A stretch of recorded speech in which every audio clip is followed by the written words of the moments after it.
정말 충격적인 일이 벌어졌습니다. 일본의 국민 아나운서가 생방송 중 한국을 향해 믿을 수 없는 발언을 쏟아냈습니다. 한국은 문화도 역사도 교육도 우리 일본에 비할 수 없다. 과거 우리의 속국이었고 지금도 그 본질은 변하지 않았다. 이 발언은 일본 열도는 물론 전 세계를 들썩이게 만들었고 그녀의 진짜 속마음과 그 후 벌어질 엄청난 반전이 이제 막 드러나고 있습니다. 과연 이 모든 사태의 진실은 무엇이었을까요? 지금부터 그 충격적인 사연 함께 확인하시죠. 1초 만에 누를 수 있는 좋아요와 구독 부탁드립니다. 안녕하세요. 저는 아카리입니다. 일본 NHK 방송국에서 거의 15년째 뉴스를 진행하고 있죠. 오늘 여러분께 들려드릴 이야기는 제가 가장 숨고 싶었던 하지만 반드시 말해야 할 이야기입니다. 1987년 겨울 5살이었던 저는 하네다 공항에서 어머니 손을 붙잡고 있었어요. 아카리야, 아빠는 이제 안 돌아와.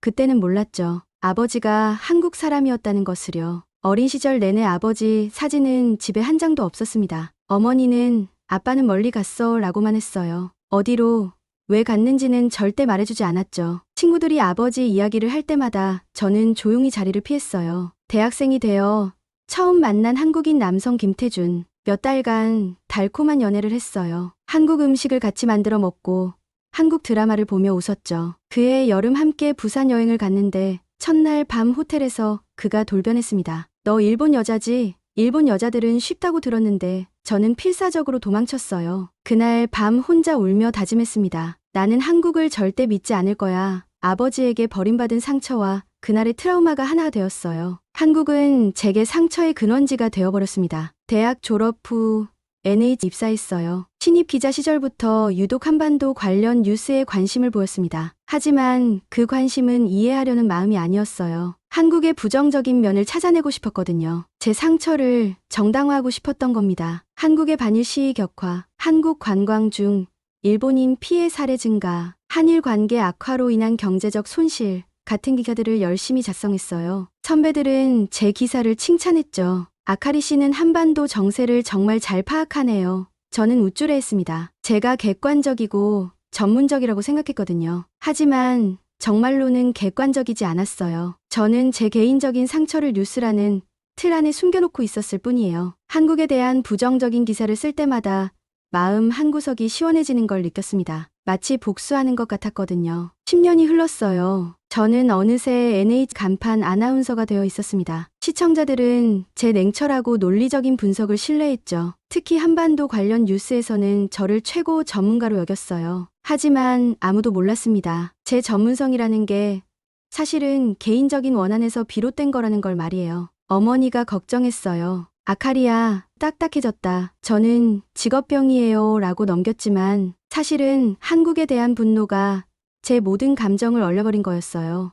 그렇게 15년이 흘렀습니다. 저는 성공한 방송인이 되었지만 내면은 여전히 5살 때 공항에서 아버지를 보내며 울던 그 아이 그대로였어요. 한국이라는 이름만 들어도 가슴이 답답해지고 한국 사람들을 볼 때마다 경계심부터 들었죠. 하지만 운명은 참 아이러니합니다. 제가 그토록 피하고 싶었던 한국으로 직접 가야 할 날이 다가오고 있었거든요. 그때는 몰랐어요. 그 여행이 제 인생을 완전히 바꿔놓을 거라는 것을 말이에요. 2023년 3월 어느 화요일 사장실에서 급히 불렀어요. 야마다 사장과 편성국장, 보도국장이 모여 있었습니다. 한국 특집 방송을 준비하려고 해요. 아카리 씨가 직접 현지에 가서 취재해 주시길 바랍니다. 사장의 말에 제 가슴이 철렁했어요. 죄송하지만 그건 어렵습니다. 저는 즉시 거절했어요. 한국에 가본 적도 없고 솔직히 가고 싶지도 않습니다. 가본 적이 없다고요? 한반도 전문가인데? 편성국장이 놀랐어요. 책상에서만 전문가였죠.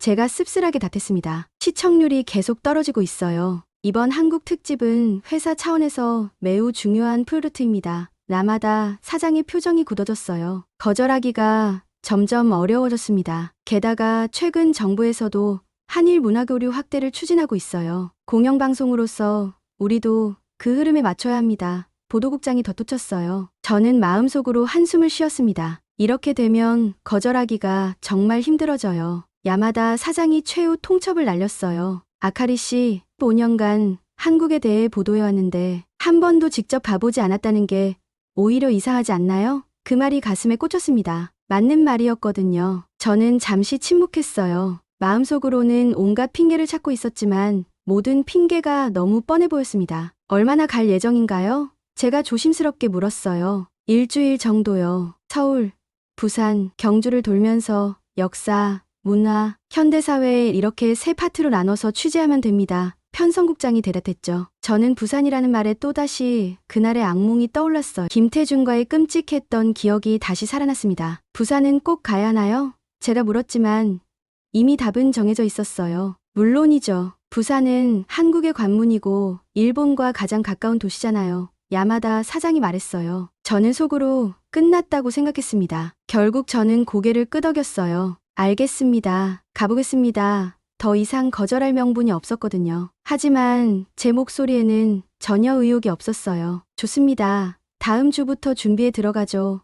야마다 사장이 환하게 웃었어요. PD 1명과 카메라맨 2명이 함께 갈 예정이고 현지 코디네이터도 섭외해드렸습니다. 사장실을 나오면서 저는 무거운 발걸음으로 계단을 내려갔어요. 15년 만에 한국 땅을 밟게 된다니 그것도 업무상 어쩔 수 없이 말이에요. 마음속으로는 이미 며칠 뒤 떠날 여행이 끔찍할 거라고 확신하고 있었습니다. 일주일 동안 준비 과정은 공훈이었어요. 한국 관련 자료를 다시 정리하고 취재 계획을 세우고 촬영 장비를 점검했습니다. 하지만 제 마음은 계속 무거웠어요. 동료들은 좋은 기회네요. 한국 음식 맛있다던데 부러워요. 같은 말을 했지만 저는 웃을 수가 없었습니다. 출발 전날 밤 짐을 싸면서 저는 계속 망설였어요. 정말 가야 할까? 갑자기 아프다고 하면 안 될까? 하지만 이미 모든 일정이 확정된 상태였어요. 항공편도 예약됐고 현지 코디네이터도 섭외됐고 숙소도 잡혀 있었습니다. 그날 저녁 집에 돌아와서 어머니에게 말했어요. 엄마, 내일 한국 출장 가게 됐어요. 어머니의 얼굴이 순간 굳어졌습니다. 한국에? 왜? 저는 간단히 상황을 설명했어요. 어머니는 한참 동안 말이 없었어요. 그러다 갑자기 조용히 말했습니다. 아카리야, 사실 내 아버지 이름은 정윤석이었어. 저는 깜짝 놀랐어요. 30년 넘게 숨겨왔던 아버지의 이름을 갑자기 왜 말하는 거죠? 왜 갑자기 그걸 말씀하세요? 제가 물었지만 어머니는 대답하지 않았어요. 그냥 조심해서 다녀와 라고만 했습니다. 그날 밤 저는 잠을 이룰 수 없었어요. 한국 출장에 대한 두려움과 아버지의 이름이 머릿속에서 계속 맴돌았습니다. 정윤석, 처음 들어보는 아버지의 이름이 이상하게 마음에 걸렸어요. 왜 하필 한국에 가기 전날 밤에 말한 걸까요? 어머니가 뭔가 의도가 있는 건 아닐까요? 아니면 그냥 우연일까요? 온갖 생각이 머릿속을 어지럽혔습니다. 다음 날 아침 저는 무거운 마음으로 나리타 공항으로 향했어요. 제 인생에서 가장 가기 싫은 여행이 시작되는 순간이었습니다. 나리타 공항에서 인천행 비행기에 오르는 순간 제 심장은 마치 드럼을 치는 것처럼 빠르게 뛰었어요. 좌석에 앉아 안전벨트를 매면서도 계속 망설였습니다. 정말 가야 할까? 지금이라도 내릴 수 있지 않을까? 하지만 이미 비행기 문은 닫혔고 15년 만에 한국으로 향하는 여행이 시작되었어요. 옆자리에 앉은 한국인 승무원이 저에게 다가왔습니다. 안녕하세요. 혹시 무엇을 도와드릴까요? 제가 긴장한 모습을 본 것 같았어요. 아니에요. 괜찮습니다. 저는 어색하게 미소를 지었죠. 그런데 그 승무원은 계속 친절했어요. 첫 한국 방문이신가요? 궁금한 것 있으시면 언제든 말씀해 주세요. 그 순간 저는 조금 당황했습니다. 제가 예상했던 차가운 태도가 아니었거든요. 오히려 진심으로 도와주려는 모습이었어요. 혹시 승무원이니까 그런 건가 하고 생각했지만 뭔가 이상했습니다. 2시간 30분의 비행 시간 동안 저는 계속 생각에 잠겨 있었어요. 창밖으로 보이는 푸른 바다를 보면서 곧 한국 땅을 밟게 되는구나 하는 실감이 났습니다. 동시에 김태준과의 악몽 같은 기억이 다시 떠올랐어요. 손바닥에 땀이 났습니다. 인천공항에 착륙했을 때 저는 깊은 숨을 쉬었어요. 이제 정말 시작이구나. 비행기에서 내려 입국장으로 향하는 길, 공항의 첫인상이 생각보다 놀라웠습니다. 넓고 현대적이며 깨끗했어요. 대형 스크린에는 여러 언어로 안내문이 나왔고 일본어도 포함되어 있었죠. 입국 심사대에서 줄을 서면서 저는 마음의 준비를 했어요. 여기서부터 시작이구나. 혹시 제가 일본인인 걸 알면 불친절하게 대할까? 하지만 입국 심사관은 제 여권을 보고 그냥 도장만 찍어줬어요. 특별히 차가운 시선도 없었고 까다로운 질문도 없었습니다. 짐을 찾는 곳에서 또 한 번 놀랐어요. 공항 곳곳에 무료 와이파이 서비스가 제공되고 있었고 디지털 안내판이 곳곳에 설치되어 있었습니다. 일본어 안내도 완벽했어요. 이 정도로 외국인을 배려하는구나 하는 생각이 들었습니다. 그때 파란 유니폼을 입은 여성이 저에게 다가왔어요. 공항 안내 직원이었습니다. 실례합니다. 도움이 필요하신가요? 저는 순간 경계했어요. 뭔가 팔려고 하는 건 아닐까? 하지만 그 직원은 정말 순수하게 도와주려는 것 같았습니다. 아, 서울 시내로 가는 방법을 알고 싶어서요. 제가 조심스럽게 말했어요. 그러자 그 직원은 친절하게 지도를 펼쳐 보여주며 설명해줬습니다. 공항철도가 가장 빠르고 편해요. 저기 표지판 따라가시면 됩니다. 심지어 몇 번 환승해야 하는지, 요금은 얼마인지까지 자세히 알려줬어요. 감사합니다. 제가 인사를 하자 그 직원이 웃으며 말했어요. 한국 여행 즐겁게 하세요. 그 순간 저는 묘한 기분이 들었어요. 제가 일본인인 걸 아는데도 전혀 차별하지 않았거든요. 공항철도를 타기 위해 표를 끊는데 자동 발매기가 일본어를 지원했어요. 저는 쉽게 표를 살 수 있었습니다. 전철에 올라타니 깨끗하고 조용했어요. 창밖으로 보이는 풍경도 생각했던 것과 달랐습니다. 현대적인 건물들과 잘 정돈된 도시 모습이 펼쳐졌어요. 서울역에 도착해서 지하철로 갈아타는데 또 놀랐습니다. 지하철 시스템이 정말 잘 되어 있었어요. 노선도에는 한국어, 영어, 일본어, 중국어가 모두 표기되어 있었고 안내방송도 다국어로 나왔습니다. 이 정도면 일본보다 더 친절한 것 같은데 하는 생각이 들었어요. 호텔에 도착했을 때는 이미 저녁 시간이었어요. 프런트 데스크의 직원이 저를 보더니 일본어로 말을 걸었습니다. 안녕하세요. 체크인이신가요? 저는 깜짝 놀랐어요. 제가 일본인인 걸 어떻게 알았을까요? 어떻게 아셨어요? 제가 물어보니 그 직원이 웃으며 대답했어요. 여권을 보니 일본 분이시더라고요. 저희 호텔에는 일본 손님들이 많이 오셔서 기본적인 일본어는 할 수 있어요. 그리고는 호텔 주변 맛집과 관광지를 표시한 지도를 주면서 친절하게 설명해 줬습니다. 혹시 한국이 처음이세요? 그 직원이 물었어요. 네, 그렇습니다. 제가 대답하자 그럼 더욱 즐거운 여행 되시길 바라요. 궁금한 것 있으시면 언제든 물어보세요 라고 했습니다. 저는 점점 혼란스러워졌어요. 방에 올라가서 짐을 풀면서 저는 생각에 잠겼어요. 지금까지 만난 한국 사람들이 모두 친절했는데 제가 15년간 뉴스를 통해 접했던 한국의 모습과는 완전히 달랐습니다. 반일 감정이나 일본인에 대한 적대감 같은 건 전혀 느낄 수 없었어요. 창밖으로 보이는 서울의 야경도 아름다웠습니다. 네온사인들이 반짝이고 사람들이 분주하게 오가는 모습이 마치 도쿄와 비슷했어요. 정말 이곳이 제가 그토록 미워했던 나라 맞나? 하는 의문이 들기 시작했습니다. 첫날 밤, 저는 잠을 이루기 어려웠어요. 지금까지의 경험이 제가 알고 있던 한국과 너무 달랐거든요. 공항에서부터 호텔까지 만난 모든 사람들이 친절했습니다. 제가 일본인인 걸 알면서도 차별하거나 불친절하게 대하는 사람은 한 명도 없었어요. 혹시 내가 잘못 알고 있었던 건 아닐까? 이런 생각이 머릿속을 맴돌았습니다. 하지만 동시에 아직 하루밖에 안 됐잖아. 좀 더 지켜봐야지라는 마음도 있었어요. 15년간 쌓인 편견이 하루 만에 바뀔 수는 없었거든요. 그래도 한 가지는 확실했어요. 제가 예상했던 것보다 한국은 훨씬 현대적이고 체계적이었습니다. 그리고 사람들도 생각보다 친절했어요. 내일부터 본격적인 취재가 시작되는데 과연 어떤 일들이 기다리고 있을까요? 제가 이 분야 전문가라서 함께 가면서 설명드리려고 합니다. 그의 말투는 정중하면서도 자연스러웠어요. 저는 조금 경계했지만 업무상 필요한 일이니까 받아들였습니다. 해설 투어가 시작되었어요. 해설사는 중년 여성이었는데 정말 열정적으로 설명해 주었습니다. 경복궁은 1395년 조선 태조 이성계가 창건한 조선의 법궁입니다. 경복은 시경에 김이 경복 간엉이래에서 따온 말로 큰 복을 누리고 왕과 백성이 함께 번영한다는 뜻이에요. 근정전에 도착했을 때 정민우가 저에게 조용히 말했어요. 여기가 바로 조선 왕조의 심장부였어요. 일제강점기 때 많은 건물들이 훼손되었지만 지금은 원래 모습을 되찾고 있습니다. 그의 말에 저는 묘한 기분이 들었어요. 일제강점기 때 훼손되었다고 하셨는데 저는 조심스럽게 물었어요. 정민우는 잠시 망설이더니 대답했습니다. 네, 일본이 조선 총독부 건물을 경복궁 한복판에 세웠어요. 우리의 정신적 지주를 없애려는 의도였죠. 그 순간 저는 가슴이 답답해졌어요. 제가 일본인이라는 걸 알면서도 그런 말을 하는 건가? 하지만 정민우의 표정에는 악의가 없었어요. 오히려 슬픔이 보였습니다. 하지만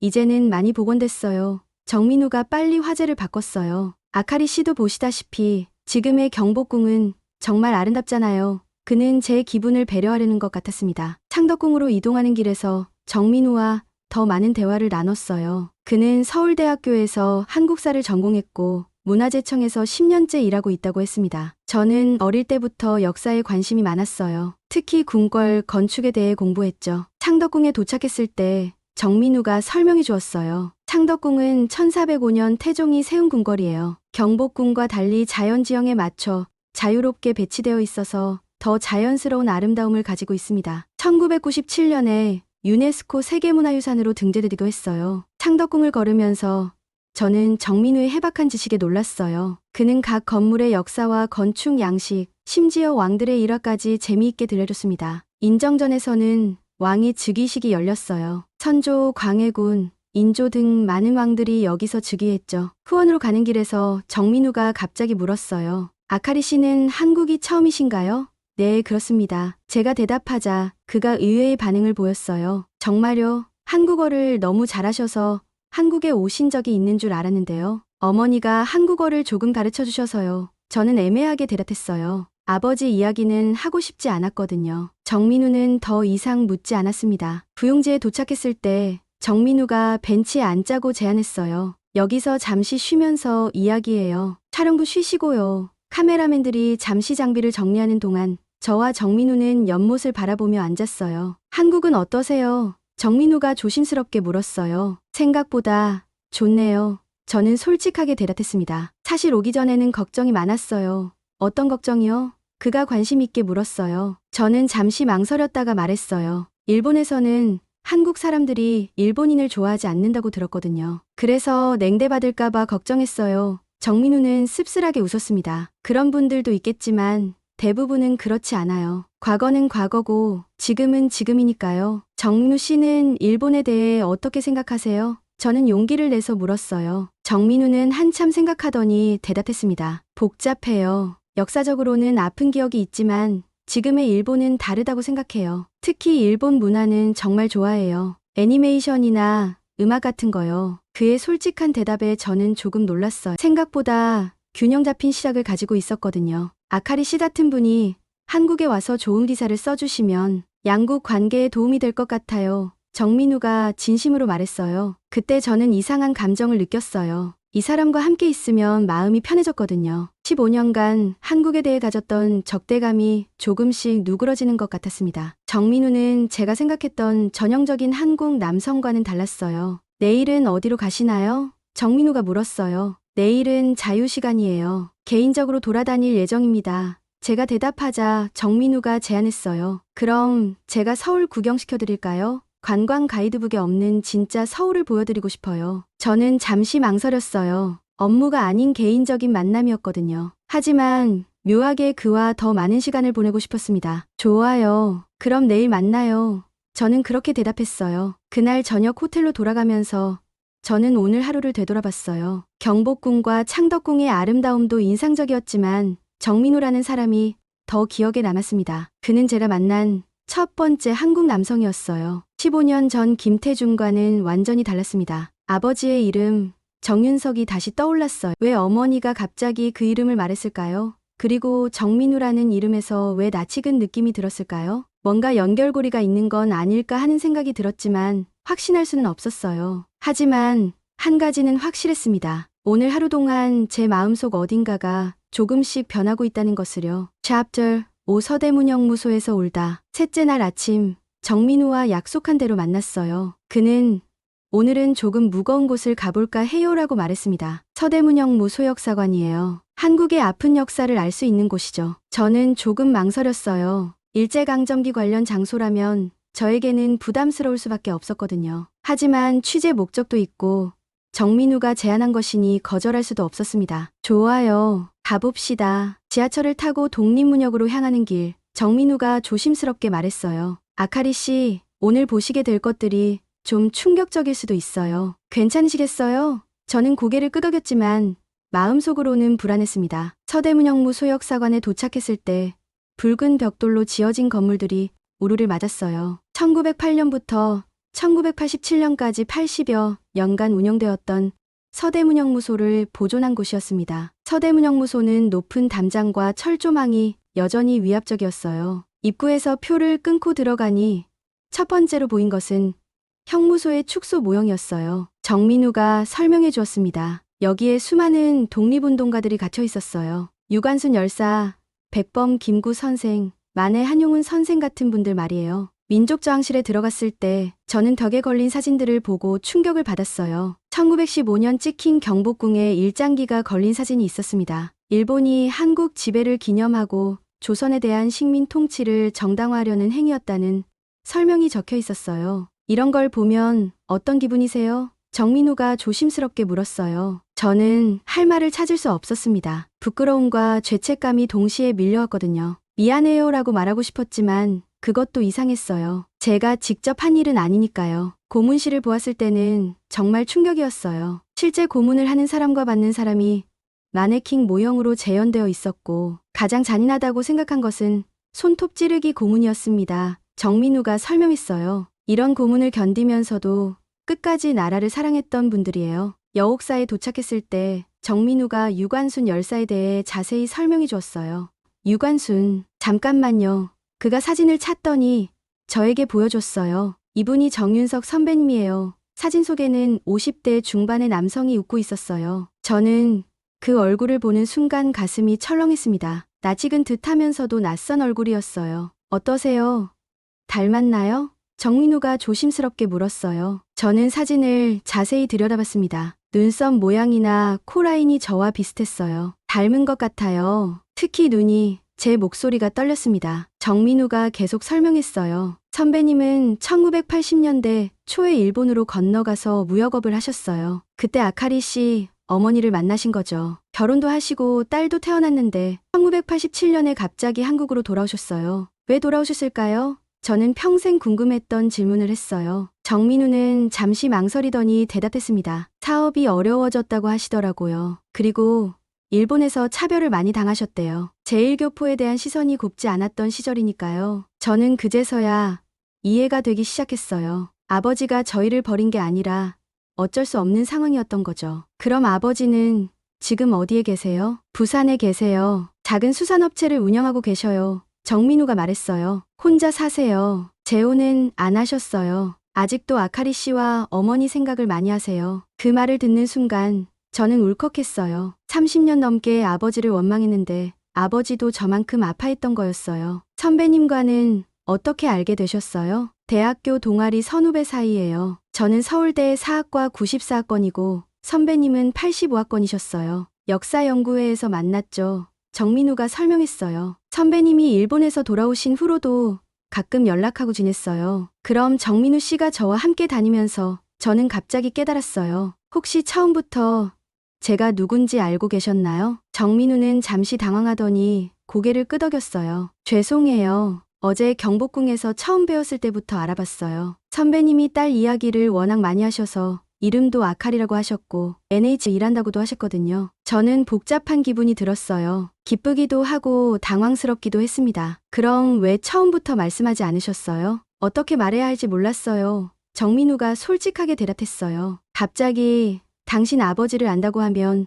놀라실 것 같았고 게다가 아카리 씨가 한국에 대해 어떻게 생각하실지도 몰랐거든요. 제가 한국을 미워할 거라고 생각하셨나요? 저는 조금 서운했어요. 정민우가 고개를 저었습니다. 그런 건 아니에요. 다만 선배님이 그런 걱정을 많이 하셨거든요. 딸이 자신을 원망할까봐, 한국을 싫어할까봐. 그 순간 저는 아버지의 마음을 조금 이해할 수 있었어요. 저만 상처받은 게 아니라 아버지도 오랫동안 괴로워하셨던 거죠. 아버지께서 제 소식을 알고 계세요? 가끔 인터넷으로 아카리 씨 뉴스를 보신다고 하셨어요. 정민우가 말했어요. 자랑스러워하세요. 딸이 유명한 아나운서가 됐다고. 그러다가 그가 말을 멈췄어요. 뭔가 더 있으신 것 같은데요? 저는 눈치챘어요. 정민우는 잠시 망설이더니 조심스럽게 말했습니다. 선배님이 아카리 씨가 한국 관련 뉴스를 진행하실 때마다 마음 아파하셨어요. 왜요? 제가 물었지만 이미 답을 알고 있었어요. 정민우가 대답했습니다. 아카리 씨가 한국을 부정적으로 보도하는 걸 보시면서 자신 때문에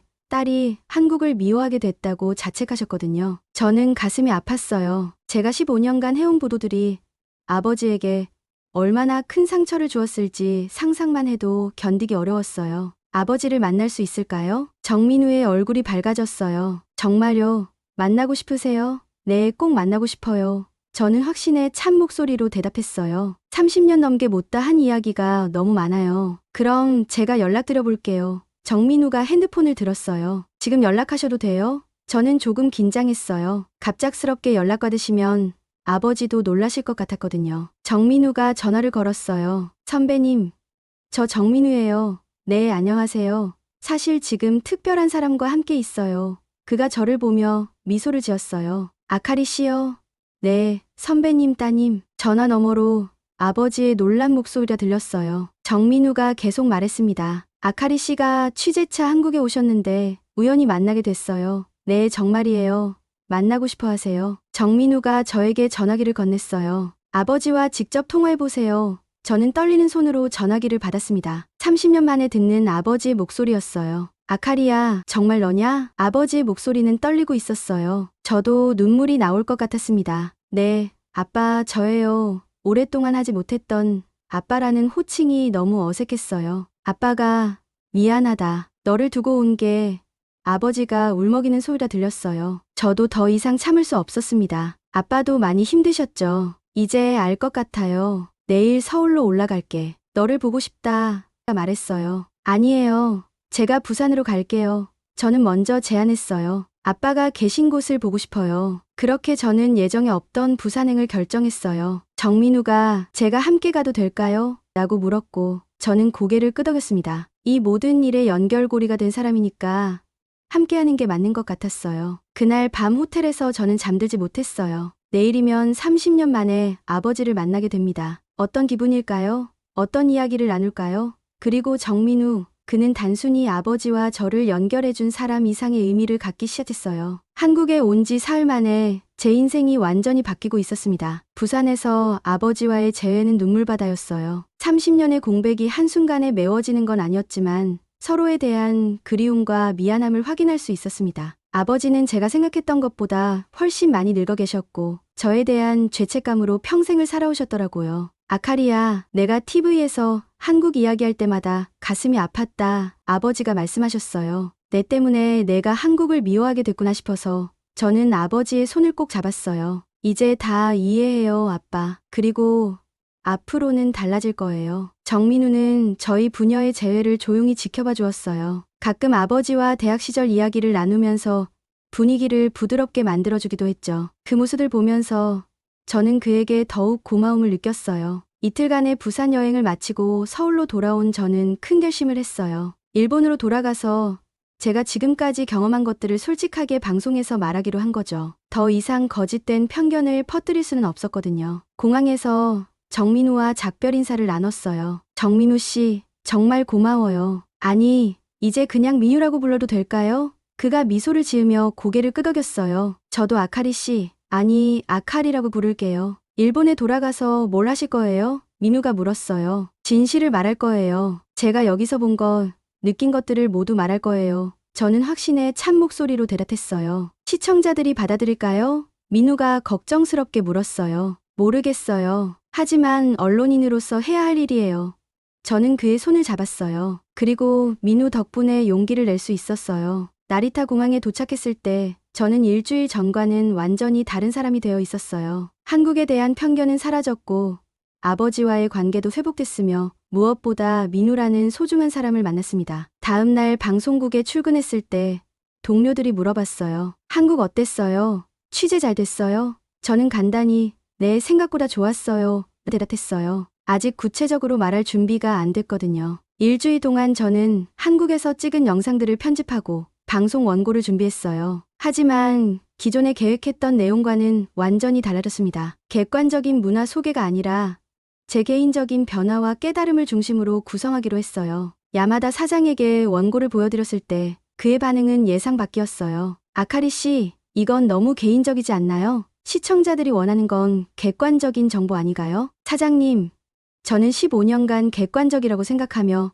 편견을 방송했어요. 이번에는 진짜 솔직하게 말하고 싶습니다. 저는 단호하게 말했어요. 제 경험이 다른 사람들에게도 도움이 될 거예요. 결국 사장님은 허락해 주셨어요. 시청률은 장담 못하지만 아카리 씨가 하고 싶은 대로 해보세요. 그렇게 저희 특별한 방송 준비가 시작됐어요. 방송 당일 저는 평소보다 일찍 방송국에 나왔어요. 메이크업을 받으면서도 계속 긴장됐습니다. 오늘 방송으로 제 커리어가 끝날 수도 있었거든요. 하지만 후회는 없었어요. 5분 후 방송 시작합니다. 스태프가 외쳤어요. 저는 깊은 숨을 쉬고 데스크에 앉았습니다. 카메라 뒤에는 야마다 사장과 편성국장이 서 있었어요. 걱정스러운 표정이었죠. 3, 2, 1 큐.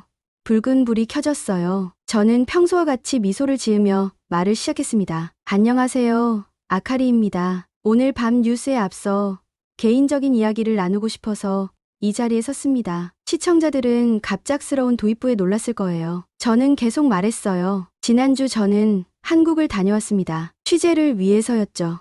하지만 그 일주일은 제 인생을 완전히 바꿔놓았어요. 특히 지난 15년간 제가 여러분께 전해드린 한국 관련 뉴스들에 대해 깊이 반성하게 됐습니다. 방송실이 조용해졌어요. 모든 스태프들이 저를 쳐다보고 있었어요. 솔직히 고백하자면 저는 한국을 싫어했습니다. 개인적인 상처 때문이었어요. 어린 시절 한국인 아버지에게 버림받았다고 생각했고 대학 시절에는 한국인 남성에게 상처를 받기도 했죠. 그 감정이 제 보도에 영향을 미쳤어요. 야마다 사장이 긴장한 표정으로 저를 바라봤어요. 하지만 저는 멈출 수 없었습니다. 하지만 이번 한국 방문에서 저는 깨달았어요. 제가 알고 있던 한국은 제 편견이 만들어낸 허상이었다는 것을요. 진짜 한국은 따뜻하고 아름다운 나라였어요. 사람들은 친절했고 문화는 깊이가 있었어요. 저는 서대문형 무소에서의 경험을 이야기했어요. 유관순 10사의 이야기를 들으며 느꼈던 충격과 반성을 솔직하게 전했습니다. 그리고 무엇보다 놀라운 일이 있었어요. 30년 만에 아버지를 만났습니다. 아버지는 저를 버린 게 아니라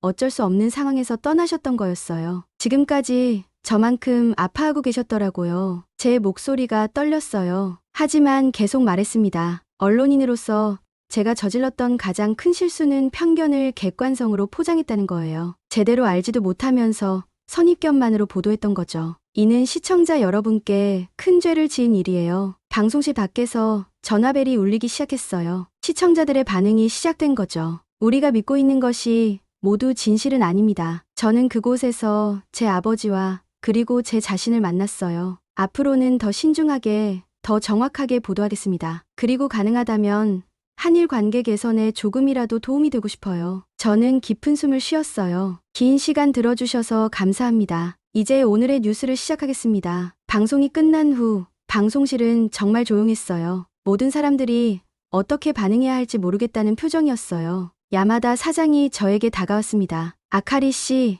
정말 대단했어요. 용기 있는 방송이었어요. 그의 말에 저는 안도했어요. 시청률은 어떨까요? 제가 물었어요. 그건 중요하지 않아요. 오늘 방송은 시청률로 평가할 수 없어요. 편성국장이 말했어요. 진정성이 느껴졌어요. 다음 날 아침 놀라운 일이 벌어졌어요. 시청률이 평소의 2배나 올랐고 시청자 게시판에는 수천 개의 댓글이 달렸어요. 찬반 의견이 섞여 있었지만 대부분이 제 솔직함에 감동했다는 내용이었어요. 용기 있는 고백이었습니다. 저도 편견을 반성하게 됐어요. 진짜 언론인다운 모습이에요.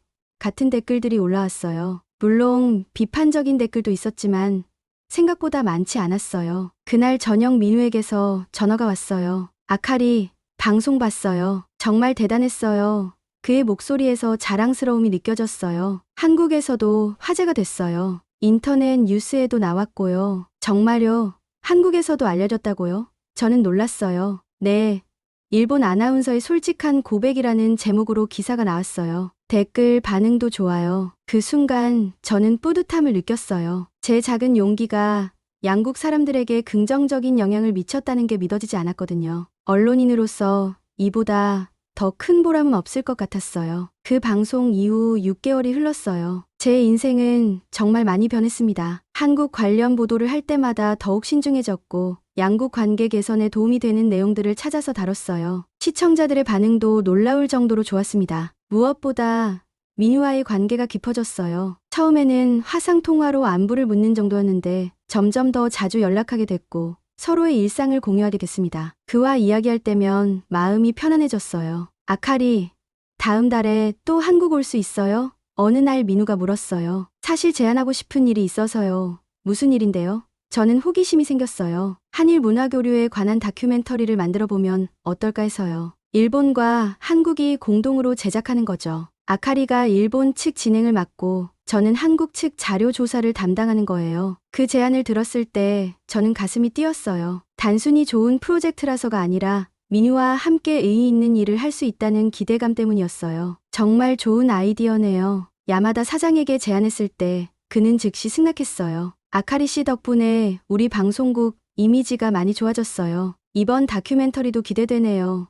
한국 측에서도 KBS가 흔쾌히 협력하기로 했습니다. 한 달 후 저는 다시 인천공항에 도착했어요. 이번에는 6개월 전과 완전히 다른 마음이었습니다. 설렘과 기대감으로 가득했어요. 공항에서 민우가 저를 맞이해줬을 때 저도 모르게 활짝 웃었어요. 어서 와요. 아카리, 민우도 환하게 웃으며 저를 반겼어요. 이번에는 얼마나 머물 거예요? 2주 예정이에요. 충분히 좋은 다큐멘터리를 만들 수 있을 것 같아요. 이번 한국 방문은 이전과 달랐어요. 두려움이나 편견 없이 순수하게 이 나라를 바라볼 수 있었습니다. 민우와 함께 여러 곳을 다니며 촬영했어요. 한일 문화교류의 역사적 장소들, 현재 활발하게 교류하는 사람들의 이야기를 담았습니다. 경주에서 촬영할 때였어요. 불국사 앞에서 일본인 관광객들을 인터뷰하고 있는데 한 할머니가 말씀하셨어요. 젊은 시절에는 한국에 대해 잘 몰랐는데 이렇게 와보니 참 아름다운 나라네요. 우리가 서로를 더 알아야겠어요. 그 할머니의 말씀을 듣는 순간 저는 제가 하고 있는 일의 의미를 다시 한번 깨달았어요. 편견을 깨뜨리고 서로를 이해하는 다리 역할을 하고 있다는 것을요. 부산에서 아버지도 만났어요. 6개월 사이에 아버지는 훨씬 밝아져 되셨어요. 아카리야, 내가 한 방송 보고 정말 자랑스러웠다. 용기 있게 진실을 말하는 내가 대견해. 아버지의 칭찬에 제 마음이 따뜻해졌어요. 아버지와 민우가 함께 이야기하는 모습을 보면서 저는 묘한 기분이 들었어요. 마치 가족 같은 느낌이었거든요. 민우야, 우리 아카리 잘 부탁한다.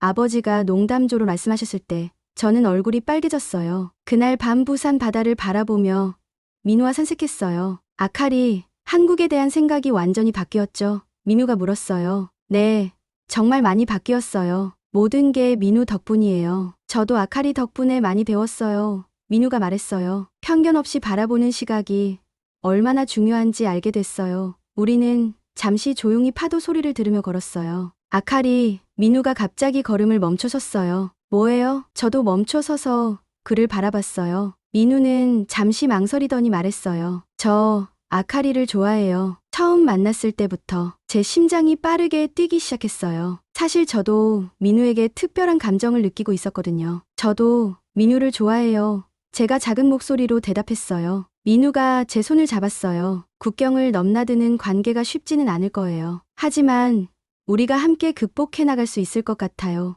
저는 고개를 끄덕였어요. 우리가 살아있는 증거가 될 수 있어요. 한국과 일본이 서로 사랑할 수 있다는. 서울로 돌아와서 마지막 촬영을 했어요. 남산타워에서 서울야경을 배경으로 다큐멘터리의 마무리 멘트를 녹화했습니다. 이건 한국과 일본이 서로 미워하라고 만든 역사가 아니었어요. 우리가 서로 이해하려고 남긴 기록이었어요. 그 멘트를 하면서 저는 진심으로 그렇게 믿었어요. 과거의 아픈 역사도 결국 우리가 더 나은 미래를 만들기 위한 교훈이라고 생각했거든요. 2주간의 촬영을 마치고 일본으로 돌아가는 날, 민우가 공항까지 배웅 나왔어요. 다음에는 제가 일본에 갈게요. 민우가 말했어요. 아카리 고향도 구경하고 싶고 어머니도 뵙고 싶어요. 엄마가 민우를 만나고 싶어 해요. 저는 정말로 그랬어요. 어머니께 민우 이야기를 했더니 꼭 한번 만나보고 싶다고 하시더라고요. 딸이 그렇게 좋아하는 사람이면 분명 좋은 사람일 거야 라고 말씀하셨어요. 그럼 다음 달에 갈게요.